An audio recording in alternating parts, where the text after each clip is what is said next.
The only remnant of the murdered Congolese independence leader, Patrice Lumumba, a gold tooth, was returned to his family during a ceremony in Brussels on June 20, 2022. His assassination is a reminder of Belgium's brutal colonial history. The tooth was placed in a casket and flown to what is today the Democratic Republic of Congo, which celebrates Lumumba, who was murdered by separatists and Belgian mercenaries in 1961, as an anti-colonial hero. Shot dead by a firing squad, his body was then buried in a shallow grave, dug up, transported 200 kilometers, interred again, exhumed, hacked to pieces, and finally dissolved in acid. Gerard Sout, the commissioner of the Belgian police, claimed subsequently that he had taken the tooth and had overseen and participated in the destruction of the remains.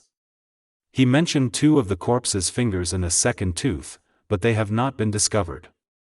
Sout's impulse to take the corpse pieces home as morbid souvenirs matched the actions of European colonial officials over the years who took remains as mementos. But it also functioned as the last act of degrading an adversary of Belgium.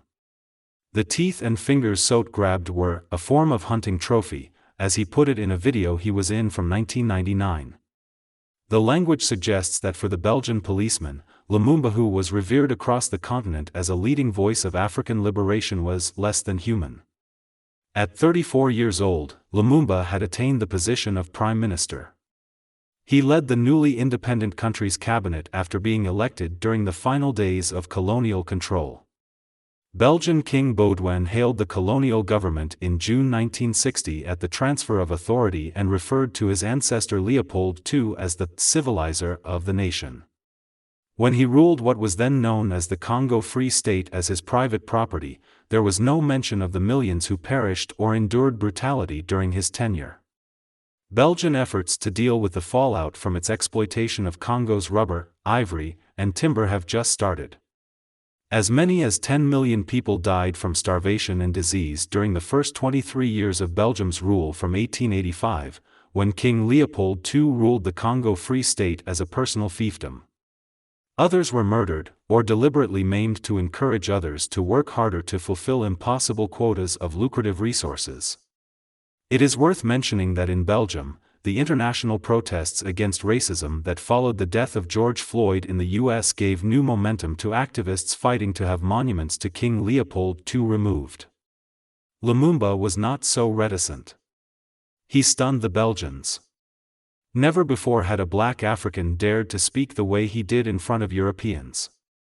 However, Lumumba was described as an illiterate thief in the Belgian press and was seen as having humiliated the king and other Belgian officials. Some have claimed that Lumumba signed his own death sentence with his statement, but his assassination the following year was also tied to Cold War maneuvers and a Belgian wish to keep power. Officials in the West were concerned that Lumumba would give the Soviet Union preference as a protector and grant Moscow access to vital strategic resources like uranium. Due of his adamant anti-colonialism and potential tilt toward the Soviet Union, the Americans also planned his murder. The CIA had drawn up plans to kill the 35-year-old politician, while a British official wrote a memo suggesting that killing him was an option. Nevertheless, there seemed to be a personal element to the way Lumumba was vilified and pursued. The total destruction of the body, as well as a way to get rid of the evidence, seems like an effort to obliterate Lumumba from memory. There would be no memorial, making it almost possible to deny that he existed at all.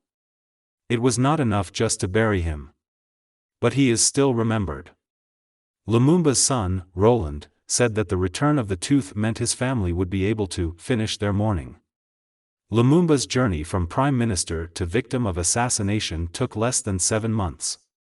Shortly after independence, the country was hit by a secessionist crisis as the mineral-rich southeastern Katanga province declared that it was splitting off from the rest of the country. In the political chaos that followed, Belgian troops were sent in on the grounds that they would protect Belgian nationals, but they also helped support the Katangan administration, which was seen as more sympathetic. Colonel Joseph Mobutu, the army chief of staff, seized power just over a week later. Lumumba was then placed under house arrest, escaped and rearrested in December 1960, before being held in the west of the country. His presence there was seen as a possible source of instability, and the Belgian government encouraged his transfer to Katanga. During the flight there on January 16, 1961, he was assaulted. He was also beaten on arrival as the Katangan leaders pondered what to do with him. Eventually, it was decided that he would face a firing squad, and on January 17, he was shot, along with 2 allies. This is when Police Commissioner Sote stepped in.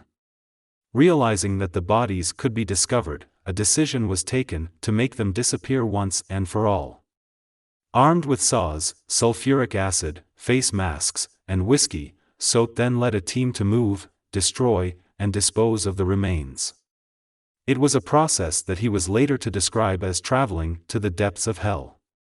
But it was not until nearly 40 years later, in 1999, that he publicly acknowledged that he was involved and that he still had a tooth in his possession. He said he had gotten rid of the other body parts he had taken. It is not known what Sote did with the tooth when it was in his possession. A photograph shows it in a padded box, but whether it was on display is not clear. But it did remain in his family. It resurfaced in 2016 when Sote's daughter, Godelieve, gave an interview to Belgian magazine Humo, published just before the 55th anniversary of Lumumba's killing. She said her father had kept a private archive and, though after his death in 2000, a lot was thrown away, she was able to save interesting things. The tooth was then seized by the Belgian police after a complaint was filed, and following a 4-year legal battle, a court ruled that it should be returned to the Lumumba family. With the return of the teeth, the former prime minister will have a final resting place in a special mausoleum in the capital, Kinshasa. Lumumba's murder and the brutal history of Belgian control of the Congo have been enduring sources of pain between the two countries. By returning the teeth, Belgium is hoping to draw a line under one of the most brutal and shameful episodes in the country's bloody exploitation of Central Africa. After 40 years, Belgian Prime Minister Alexander De Croo acknowledged that Belgium bears a moral responsibility over the murder of a man for his political convictions, his words, and his ideals. Belgium's King Philippe also expressed his deepest regrets for his country's abuses in its former African colony. Belgium has also made other attempts at honoring the leader's legacy, including naming a square in Brussels after Lumumba. The handover of the teeth will be another element in the process of reconciliation between Belgium and DR Congo over the colonial era and Lumumba's death. The burial of the tooth planned to coincide with the 62nd anniversary of Lumumba's famous Independence Day speech will offer an opportunity to revisit that past. Lumumba remains, for many in the Democratic Republic of the Congo, a symbol of what the country could have become after it gained independence.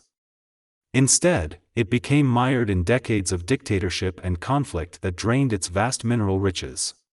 Thanks for watching. If you like this type of content, make sure you subscribe and turn on the notification bell for more stories.